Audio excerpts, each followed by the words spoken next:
అదే RTV app వార్తల్ని క్షణాల్లో చదివే అవకాశం ఉంటుంది. ఒక న్యూస్ పేపర్, ఒక టెలివిజన్ ఛానల్ మీ చేతుల్లో ఎప్పుడూ ఉంటాయి. మెయిన్ ఆమ్దాల వలసలో మనకి హెల్మెట్ లేకుండా చాలా వెహికల్స్ వెళ్తున్నాయి. ఇటీవల కాలంలోనే 3-4 యాక్సిడెంట్లు అయినాయి. ఈ 4 యాక్సిడెంట్లో కూడా హెడ్ ఇంజరీతోనే చనిపోతున్నారు. ముందుకు వచ్చిన వాళ్ళు చనిపోతున్నారు, వెనకాతలు కూడా స్పీడ్గా వెళ్ళడం వల్ల, అజాగ్రత్తగా వెళ్ళడం వల్ల చనిపోతున్నారు. దయచేసి మన ఆమ్దాల వలస మొత్తం మా ప్రజలందరూ కూడా విజ్ఞప్తి ఏంటంటే, దయచేసి మీరు బయటికి వెళ్ళినప్పుడు ఖచ్చితంగా హెల్మెట్ యూజ్ చేయండి.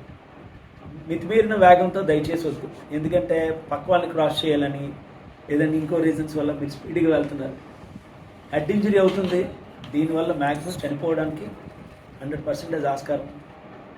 దయచేసి అందరూ హెల్మెట్ యూజ్ చేస్తారని ఈ రకంగా కోరుకుంటున్నాం. తర్వాత సైబర్ క్రైమ్ నేరాలు విపరీతంగా జరుగుతున్నాయి. సైబర్ క్రైమ్ ఏంటంటే తెలియని లింకులు ఏదో ఓపెన్ చేస్తాం, వాట్సాప్లో ఒక లింక్ వస్తుంది, ఓపెన్ చేస్తాం. ఈ ఓపెన్ చేసి ఏం చేస్తున్నారు, దానిలో ఓటీపీ వస్తుంది, ఆ నెంబర్ మళ్ళీ వాళ్ళకే పెడుతున్నారు. తెలియకుండా మీ బ్యాంక్ అకౌంట్లు అన్నీ కూడా ఖాళీ అయిపోతాయి.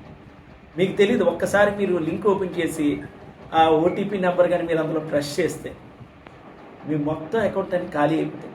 తర్వాత ఏ బ్యాంకర్ కూడా, ఎస్బీఐ బ్యాంక్ కానీ, any bank, Punjab national bank కానీ, ఏ బ్యాంక్ అయినా కూడా మీకు ఫోన్ చేసి ఏమంటే మీరు ఓటీపీ చెప్పండి అని ఎవరు అడగరు. దయచేసి ఇది మాత్రం మనసులో పెట్టుకోండి. ఏ బ్యాంక్ అయినా కూడా, ఎలాంటి బ్యాంకులు, ఎస్బీఐ కానీ, ఆంధ్ర, ఏ బ్యాంక్ అయినా కూడా పర్సనల్గా మీకు ఫోన్ చేసి మీ ఓటీపీ నెంబర్ చెప్పండి, మీ అకౌంట్ హ్యాక్ అవుతుంది, లేదంటే రెన్యువల్ అవ్వట్లేదు, ఏదో కారణం చేత మీకు ఫోన్ చేయరు. ఇది మాత్రం మనసులో పెట్టుకోండి. దయచేసి సైబర్ క్రైమ్లు విపరీతంగా చదువుకున్న వాళ్ళు కూడా ఉద్యోగాలు వస్తున్నాయి, గోల్డ్ యాప్లు వస్తున్నాయి, లోన్ యాప్స్ అంటున్నారు, లోన్ యాప్లోకి వెళ్తున్నారు, ముందు కడుతున్నారు, తర్వాత వాళ్ళు బ్లాక్మెయిల్ చేస్తున్నారు. గుర్తుపెట్టుకోండి, మీ డేటా అంతా కూడా వెళ్ళిపోతుంది. ఈ లోన్ యాప్స్ జోలికి మాత్రం దయచేసి వెళ్ళదు. లోన్ యాప్స్ తర్వాత ఇంకో కొన్ని లింక్స్ వస్తున్నాయి. మీకు ఉద్యోగం కావాలి, ఈ ప్రపంచంలో మీకు తెలిసి మనం డైరెక్ట్గా ఇంటర్వ్యూకి వెళ్తుంటేనే చాలా తక్కువగా ఉంటాయి. అలాంటిది ఎవరో తెలియని ఒక లింక్ పంపించి మీకు ఇంత అమౌంట్ ఏంటి ఫస్ట్ అడుగుతారు. ఒక్క 10,000 వేయండి, మీకు ఇదిగో మీకు వచ్చేస్తుంది అంట. ఆశపడి 10,000 వేస్తాం. అదేనండి రెన్యువల్ అవుతుంది, మళ్ళీ మీరు ఒక 5,000 పంపించండి అన్నట్టు. 5,000 చాలా కేసెస్ ఉన్నాయి. పేర్లు మనం చెప్తే బాధపడతారని చెప్పట్లేదు. ఇటీవల కాలంలోనే లోన్ యాప్స్కి డబ్బులు ఇచ్చి పంపించేసి ఎవరికీ తెలియకుండా ఉద్యోగం వచ్చేది అనుకుంటున్నారు. అలా అవ్వదు. దయచేసి గుర్తుపెట్టుకోండి.